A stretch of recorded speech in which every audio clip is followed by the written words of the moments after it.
김정은 북한 국무위원장이 중국 전승절 참석을 위해서 오늘 출발할 것으로 보입니다. 이번 방중에는 특별열차를 이용할 것이 유력해 보이는데요. 김정은 위원장의 방중을 앞둔 북한 대사관 앞엔 금색의 북한 국장이 새롭게 설치되기도 했습니다. 한편 북중러 3국 정상이 처음으로 한자리에 모이는 만큼 3자 회담 가능성에도 관심이 모아지고 있는데요. 관련 내용들 홍현익 전 국립외교원장과 함께 이야기 나눠보겠습니다. 어서 오십시오. 안녕하십니까? 예, 안녕하십니까? 9월 3일 이제 내일 모레 중국 전승절 행사가 있습니다. 그렇기 때문에 참석 의사를 밝힌 김정은 위원장이 언제 어떤 방식으로 중국을 향하게 될지 관심이 쏠리고 있는데 아직까지는 전해지고 있지 않은데 오늘이 어쨌든 유력해 보입니다. 좀 어떤 방식으로 이동할 거라고 보십니까? 네, 지금 가장 유력한 거는 오늘 오후에 평양을 출발해서요. 저녁이나 밤에 그 단둥에 도착해서 단둥에서 이제 베이징으로 선양을 거쳐서 베이징으로 갈 것 같습니다.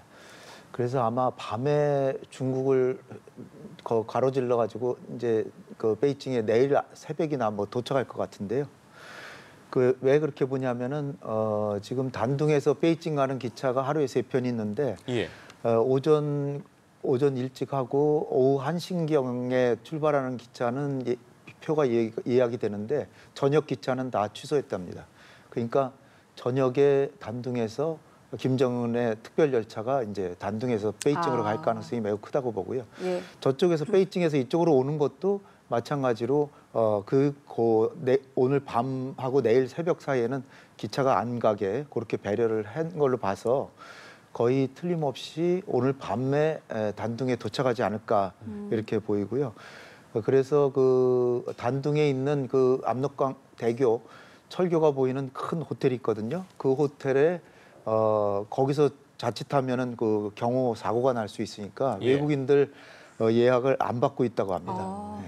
그러니까 지금 정황상 이번에도 그럼 교통편은 특별 열차를 선택을 한 걸로 보이는데 뭐 100% 확신할 수는 없습니다만 대체로 그 철도 통제를 하는 걸로 봐서 굳이 철도를 왜 통제하겠어요? 그리고 중국 측에서 지금 운행을 어쨌든 중단시킨 그런 거잖아요. 거죠. 사실 중국 내부에서는 국민들 불만도 많아요. 그렇죠. 그거 저 한 사람 오는데 그거 가지고 다 막아둔 뭘 이렇게 저 교통을 통제까지 하느냐 뭐 이러는데 근데 뭐 저기 그 중국은 공산주의 국가고 아무래도 권위주의 국가니까 정부에서 하면 다 따라야지 뭐 어떡하겠습니까?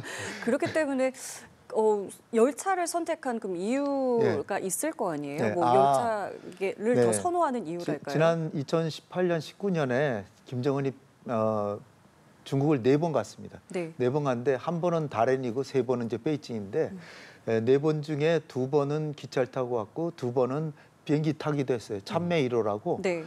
참매가 북한의 그 국가 세례예요. 그 참매 1호를 타고 갔는데 참매 1호가 제가 찾아보니까 1988년에 만든 비행기예요. 40년 됐네요. 37년 됐습니다. 그리고 최근 한 6, 7년 동안은 참매 비행기를 타본 적이 없다는 거예요. 그때 타고 이제 안 타는 거예요. 그러니까 김정은도 자기 목숨이 아까우니까 그거 언제 떨어질 줄 알겠어요? 과거에 어떤 일이 있었냐면 최룡해가 러시아를 가는데 김정은이 내 비행기 타고 가라 그래서 자기 비행기를 줬어요. 근데 이 비행기 가다가 돌아왔어요. 몽골쯤 가다 돌아온 거예요.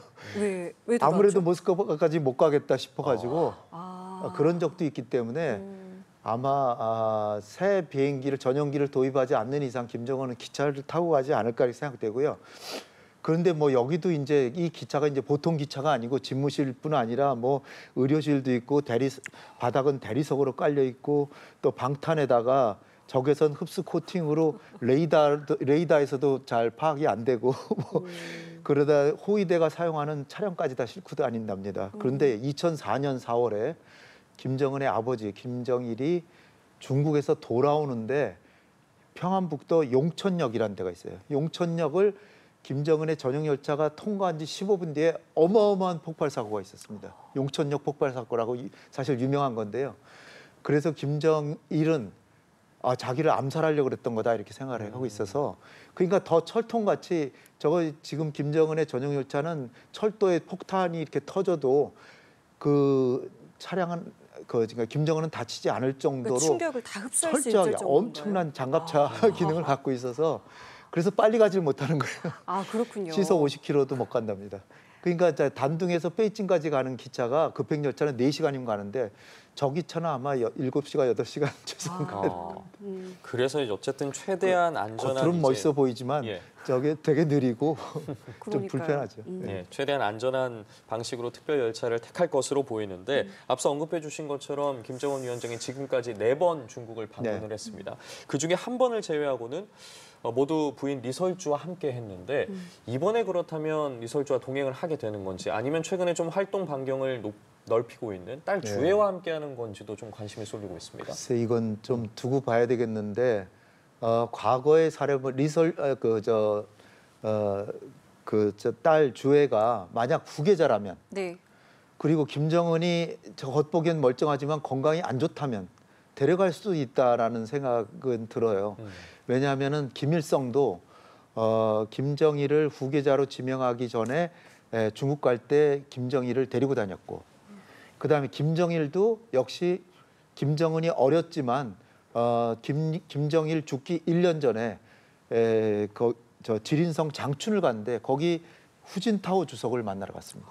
거기서 후진타오한테 김정은을 소개했다는 거예요. 그러니까 만약에 이제 두 가지 그 사안이 하여튼 김정은의 건강이 좀 안 좋다거나 아니면 주애가 확실히 후계자라면 데려가서 소위 아련식 또는 신고식을 할 수도 있다 그러는데 중국 당국으로서는 주애가 만약 가면은 시선이 딱 거기로 다 몰릴 거 또 아니에요. 그렇게 되는군요. 그러니까 시선이 너무 쏠리지 않게 해서 중국 당국이 혹시 데리고 오더라도 비공식 수행원으로 데려와서 이게 비주얼이 나오진 않게 하는 게 어떻겠냐 이렇게 할 수도 있어요. 그러니까 이제 두고 봐야 되긴 하겠지만 예.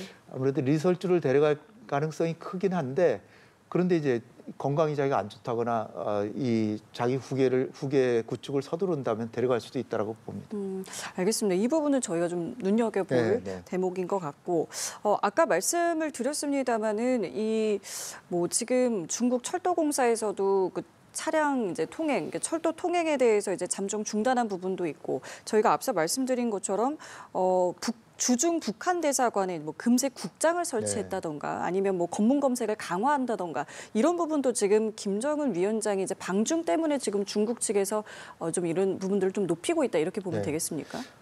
거의 김정은이 7년 가까이 돼서 가는 거고요. 더군다나 지금 베이징에 김정은만 오는 게 아니라 푸틴을 비롯해서 26개국 정상급 지도자들이 옵니다. 네.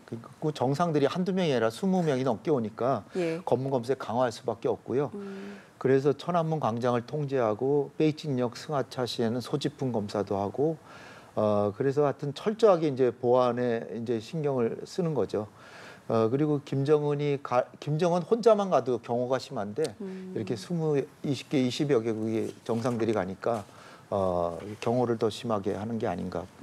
말씀해 주신 것처럼 어제부터 이제 베이징 인근 텐진에서 상하이 협력기구 정상회의가 열리고 있습니다. 지금 이 자리에는 푸틴 대통령 비롯해서 인도의 모디 총리까지 참석을 하고 있는데 그렇다고 해서 이제 내일 모레 열리는 열병식의 참석자 명단이 다 같지는 않습니다. 인도의 모디 총리 같은 경우에는 참석하지 않는다고 하는데 이런 부분도 좀 저희가 눈여겨서 해석할 부분이 있을 것 같습니다. 이게 중국의 세계 전략상으로 보면 다 상하이 협력기구뿐 아니라 열병식까지 다 참석했으면 좋겠다고는 생각하지만 각 나라들의 사정이 다 다릅니다. 인도 같은 경우는 쿼드에도 가담해서 중국을 견제하기도 하고 경제적으로는 협력하고 그런데 이제 최근에 트럼프가 인도에다가 50% 관세를 매겼어요. 러시아에 이제 트럼프가 굉장히 압박을 가하고 있잖아요. 근데 러시아에서 인도가 석유를 우크라이나 전쟁 이전보다 7배를 더 수입을 합니다. 그냥 70%가 아니라 700%. 왜 그럴까요? 이게 러시아가 석유 팔 데가 없으니까 인도한테 싸게 팔아요. 싸게 사다가 다시 외국에 다시 팝니다. 그래서 돈을 남기는 거예요. 하여튼 인도는 굉장히 실용주의 국가입니다. 그래서 자이 샹카르라고 하는 외교장관이 있는데 이 사람이 그러니까 미국하고도 친하고 러시아하고도 친하고 중국한테도 적대할 필요 없다. 이러는 상황인데 지금은 이제 트럼프가 50% 관세를 매기니까 그러니까 트럼프로서는 러시아에서 석유를 어마어마하게 수입하니까 트럼프가 자기가 러시아 규제하는데 이게 효과가 없잖아요. 그러니까 인도에 대해서 이제 50% 매기고 그러는 건데, 근데 이 중국하고 인도하고는 또 아주 굉장히 앙숙이잖아요. 국경에서 분쟁도 하고. 그런데 이제 이 모디가 7년 만에 중국을 가가지고 시진핑 주석하고 세계 다국화를 이루자, 뭐 협력하자, 우리가 남이냐, 뭐 이런 식으로 아주 실용주의적으로 얘기를 하는 거죠. 그래서 그런데다가 이제 이번에 SCO 상하이 협력기구에 참석했던 다른 나라도 마찬가지예요. 튀르키예 그 대통령도 이 나토 회원국이에요. 튀르키예가 터키가 나토 회원국이고 예. 이집트도 미국하고 친하기 때문에 그렇죠. 이 정상들은 그 상하이 협력기구 정상회의만 참석하고 가고요. 여기 근데 푸틴은 다 참석하고 그렇죠. 김정은 같은 경우는 상하이 협력기구 회원국이 아니기 때문에 거기는 안 가고 10명씩만 참석합니다. 그러니까 중국은 자기의 최대한의 외교적 노력을 다해서 가능한 많은 나라를 모으고 싶지만 각 나라의 사정이 다르기 때문에 중국의 영향력이 좀 이런 한계도 있다. 이걸 알 수 있습니다. 중국이 약간 일부러 일정을 좀 이렇게 잡은 경향도 있다고 좀 볼 수 있겠네요. 왜냐하면 뭐 수십 개 나라가 오니까 이게 왔다가 갔다가 또 오려면 힘들잖아요. 그러니까 한 번에 그러니까 이렇게. 한 번에 오고 그래서 열병식에 많이 참석하게끔 비슷한 시기에 해가지고 연달아서 하기 때문에 어차피 상하이 협력기구에 오니까 열병식도 참석해라 이렇게 그 참석 인원을 늘리려고 그렇게 했겠죠. 게다가 이번 열병식이 또 80주년이기 때문에 이제 중국도 대대적으로 또 준비를 했을 거 아니겠습니까? 맞습니다. 특히나 이제 군사력 같은 부분도 엄청나게 이제 과시를 할 거다라고 네. 벌써부터 이제 관측이 되는데 상당히 이제 첨단 무기 체계들이 이제 공개가 될 거다라고 지금 많이 이제 좀 관측이 되잖아요. 네. 개인적으로 좀 어떤 부분들 좀 눈여겨보고 계세요? 가장 큰 열병식을 지금 준비하고 있기 때문에 80주년이니까 꺾어지는 해에다가 팔자가 아마 중국 사람들이 좋아하는 숫자일 거예요. 맞습니다. 예. 그래서 80주년이니까 크게 하는데 그러니까 아주 각종 첨단 무기를 다 공개하는데 이를테면은 초대형 무인 잠수정이 있어요. 이게 사실 뭐 굉장히 그 유례가 없는 거라는데 잠수정인데 사람이 안 타는 무인이죠. 무인 잠수정. 네, 초대형. 예. 거기다 이제 로얄 윙맨이라고 불리는 스텔스형 공격 드론. 이게 실전 투입을 마친 거로서 이번에 공개되면 세계 최초로 이거를 사용하는 국가가 된답니다. 그러니까 미국으로서도 이제 섬뜩한 무기들을 이제 보여주는 거고요. 예. 그다음에 이제 항공모함 세 번째 항공모함 푸젠을 이제 진술을 했는데 이것도 공개할 수가 있다는 이걸 뭐 광장에 공개는 안 하겠죠. 계기로 공개한다는 거겠지만 하여튼 미국의 버금가는 군사력을 과시할 것 같습니다. 지금 말씀해 주신 부분과 관련해서요. 앞서 저희가 러시아 우크라이나를 침공했을 때 북한이 이제 러시아에 지금 병사들을 파견하면서 군사력과 관련된 기술이라고 해야 될까요? 무기와 관련된 기술을 전수받지 않겠냐라는 예측들도 있었는데 네. 중국이 이런 무기들을 공개하고 있지 않겠습니까? 네. 뭐 러시아도 그렇고요. 북한도 그렇고요. 이번에 참석하면서 좀 얻어가고 싶은 부분도 있을 것 같은데 어떻게 보십니까? 뭐 북한이 달랜다고 중국은 줄 나라는 아니죠. 중국은 사회주의 국가지만 경제는 시장 경제를 하고 있기 때문에 네. 냉철하게 돈을 줘야 하는데 북한이 그럴 돈이 있나요? 북한이 전투기를 우리는 2000년 이후에 거의 매 정부, 김대중 정부, 이명박 정부, 박근혜 정부 할 거 없이 매 정부마다 첨단 전투기를 20대 내지 30대 들여왔거든요. 북한은 2000년대 이후에 한 대도 들여오질 못했습니다. 돈이 없어요. 한 대 1,000억 원씩 하는데 그거 어디다 나가겠습니까? 그러니까 핵이라도 개발해서 남한을 위협하고 이제 자기 국가 안보를 하는 건데 그러니까 북한 입장에서는 이런 첨단 전투기나 뭐 얻고 싶은 마음은 굴뚝 같죠. 그래서 아마 가능성이 있다면 이번에 러시아에 병사도 많이 보내고 뭐 했으니까 러시아에서 수호기 그것도 최신형은 아니고 낡은 수호기를 부품을 갖다가 공식적으로 주면 러시아가 또 미국한테 또 혼나니까 부품을 주면 북한에서 조립해서 혹시 그것도 가능성은 크지 않습니다. 그런 거니까 공군력 같은 거는 한국과 상대가 안 됩니다. 그렇기 때문에 일단은 이제 이번에 중국을 향해 가는 것이고 또 이제 저희가 열병식에서 이제 공개할 이제 무기 외에 또 다시 이제 저희가 좀 상상해 볼 수 있는 장면이 그天安문 성로에서 이제 이것을 어떤 네. 인물들이 어떻게 서서 바라볼 것이냐, 어떤 표정으로 볼 것이냐 이 부분을 네. 사실 이제 많이 주목을 하고 있는데 개인적으로 좀 어떻게 생각을 하고 계세요? 그게 이제 러시아에서 발표한 게요. 네. 우리 푸틴 대통령이 시진핑 주석 옆에 쓸 거고 또 김정은 위원장은 다른 쪽 옆에 쓸 것이다. 그러니까 시진핑 주석을 시진핑 주석 가운데 두고 놓고 양쪽에 좌우로, 그쵸. 푸틴과 김정은이 쓸 게 거의 확실하고요. 예. 그 다음에 이제 뭐 베트남이라든지 뭐 이란 뭐 또 우즈베키스탄, 카자흐스탄 이런 그 원수들이 이제 쓰고 우리 그 우원식 국의장님도 가시는데 그렇죠. 우원식 의장님은 정말 죄송하지만 거의 그 첫째 줄에 쓴다면 거의 끄트머리에 쓰시거나 아니면 두 번째 줄에 쓸 수밖에 없는 정상이 아니기 때문에 과거에 10년 전에 박근혜 대통령 갔었잖아요. 예. 박근혜 대통령은 그 정상들 딱 앞에 딱 섰지만 최룡해는 북한하고 동맹국이지만 맨 끄트머리에 섰습니다. 그 서열 때문인 거잖아요. 그리고 시진핑이 만나주지도 않았어요. 그러면 저희가 지금 이제 러시아 측에서 나온 지금 말씀하신 게 좌우로 시진핑이 좌우로 쓰게 되는 그 장면이 의미하는 거는 뭐라고 좀 보면 되겠습니까? 옛날에 저게 처음은 아니고요. 과거엔 소련이었지만 예. 소련의 크루스초프, 그다음에 마오쩌둥, 그다음에 어딘가 북한의 김일성 그렇게 나란히 쓴 적도 있어요.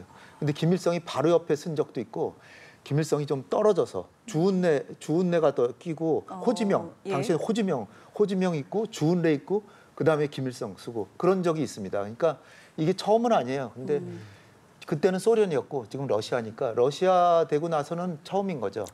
근데 이제 너무 저거를 이거 큰일 났다. 쟤네들이 이제 완전히 이제 동맹으로 똘똘 뭉치나 보다 그렇게 생각할 필요는 전혀 없습니다. 왜냐하면 지금 중국의 속내는 복잡해요. 중국은 자기네가 초강대국이 되려면 미국하고 교역도 해야 되고 서방하고 유럽하고도 친하게 지내야 되는데 유럽하고 친해야 되는데 러시아하고 저렇게 가까워지면 유럽은 굉장히 싫어하죠. 미국도 좋아하지 않죠. 그다음에 이제 그 국제 이미지도 안 좋죠. 러시아는 친공국인데 친공국하고 이렇게 너무 사이좋게 지내는 안 좋고 북한도 불량 국가인데 이 적극적으로 이렇게 친하게 지내는 모습은 중국의 이미지에 안 좋습니다. 단지 지금 북중 관계를 시진핑이 강화하는 것은 지금 만에 하나 이제 그 김정은이 트럼프를 만날 수 있는데 트럼프를 만나면 자기들은 북러 관계가 강화되고 또 북미까지 강화되면 자기가 소외되잖아요. 네. 그러니까 이제 김정은을 끌어들여 가지고 경제 지원도 좀 해주고 관광객도 좀 보내주고 할 테니까 너 내 말 좀 들어라라고 해가지고 자기의 영향력이 크다는 걸 과시하고 미국한테도 이제 엊그저께 그 이재명 대통령 트럼프 대통령이 만났을 때 나 시진핑 주석 만나러 갈 거다 그랬잖아요. 예. 그렇기 때문에 중국으로서도 북한을 좀 껴안을 필요가 있는 거죠. 너무 러시아한테 지금 많이 뺏겼기 때문에. 네. 근데 김정은 입장에서 보면 러시아하고 그 교역이 많이 늘고 뭐 경제 지원도 받지만 교역량을 보면 중국과의 교역량이 러시아의 교역량의 20배예요. 중국이 더 높아요. 중국이 20배. 아니 2배가 아니라 20배. 20배가. 20배니까 예. 상대가 안 되는 거예요. 지금 러시아하고 그러니까 북한하고 중국하고 교역량이 많이 줄었다고 하더라도 지금도 한 15배 이렇게 됩니다. 그러니까 중국이 훨씬 더 중요한 나라죠. 그렇다면 실제로 어쨌든 이번에 김정은 위원장의 방중을 계기로 저희가 앞서 뭐 예측해봤던 뭐 계속해서 이야기가 나왔던 뭐 중국과 북한의 관계가 좀 소원해지지 않았냐 이 부분에 대해서 조금 더 가까워지는 계기가 될 수 있다고 보세요? 그건 뭐 확실하죠. 확실히 가까워지는 거고 과거에도 2018년, 19년에 보면 그 전에는 거의 그냥 냉랭했었거든요. 그런데 1년 사이에 4번을 만난 거예요. 5번을 5번. 한 번은 시진핑이 북한을 갔죠. 마지막에 시진핑이 북한을 갔거든요. 그러니까 이게 지금 시진핑 주석도 가만히 보니까 이 한반도의 정세가 좀 낌새가 좀 자기들이 보기엔 좀 이상하게 돌아가는 거예요. 지금 이재명 정부 들어와서 남북 관계가 좀 북한은 지금 뭐 서먹서먹한 채로 절대 우리랑 거래 안 한다고 그러지만 그래도 조금씩 관심을 갖고 있고 거기다 우리 정부가 일본하고 관계를 강화하면서 미국 가서 트럼프 대통령하고 김정은 좀 만나봐라 그러니까 트럼프가 만나겠다라고 계속 그러잖아요. 그러니까 만나면은 중국으로서는 굉장히 자기 전략적으로 소외당하니까 지금 제가 볼 때는 중국하고 북한의 관계는 상당히 이번 계기로 굉장히 진흥이 될 것이다 이렇게 보입니다. 또 하나 이번 이제 열병식에서 또 주목되는 게 이제 북한 입장에서는 다자 외교 무대에 이제 처음으로 진출하는 것이고 앞으로 이 다자 외교 무대에 더 나설 수도 있는 상황인 것인데 우리 정부 같은 경우에도 이제 앞으로 이 부분을 좀 주목해서 봐야 될 것 같은데 이 부분에 대해서는 어떻게 좀 접근하면 좋겠습니까? 그러니까 지난 윤석열 정부는 북한하고 강경 기조만 하고 북한을 꽁꽁 가둬두고 그냥 견제하고 압박하고 어떻게 하면 같이 싸우기까지 싸우는 것도 감수하겠다 뭐 이런 정책을 했는데요. 그게 결국은 북한의 핵과 미사일만 더 개발하게 만들고 그렇다고 해서 북한이 그렇게 어렵지도 않고 중국하고 교육할 건 다 하고 러시아에 파병까지 하고 동맹까지 체결했잖아요. 과연 그게 무슨 득이 있습니까? 거꾸로 북한을 고립으로부터 끌어내서 개방을 시키고 그래서 우리하고도 교류를 하고 그다음에 이 북한의 안보 딜레마도 좀 완화시켜서 북한이 결국 핵을 포기하는 거는 자기의 안보 딜레마가 좀 완화돼야 포기를 하는 거지. 외부에서 압박이 강해지면 핵을 더 꽁꽁 더 만들고 더 그 미사일을 개발하죠. 그러니까 이게 그렇게 우리한테 북중러 삼각관계가 강화되는 거는 일종의 도전이지만 도전인 건 분명하지만 잘 활용하면 남북관계의 문이 열리고 북미 관계도 정상회담이 되고 그걸 계기로 또 남북관계도 활성화될 수도 있기 때문에 네. 이 도전과 기회의 양측면이 있다는 걸 우리 정부가 확실히 인식하고 이걸 기회로 가능하면 만드는 쪽으로 정책을 펼쳐야 되지 않을까. 예, 알겠습니다. 오늘 말씀은 여기까지 듣겠습니다. 지금까지 홍현익 전 국립외교원장과 함께 이야기 나눠봤습니다. 말씀 고맙습니다. 감사합니다. 감사합니다.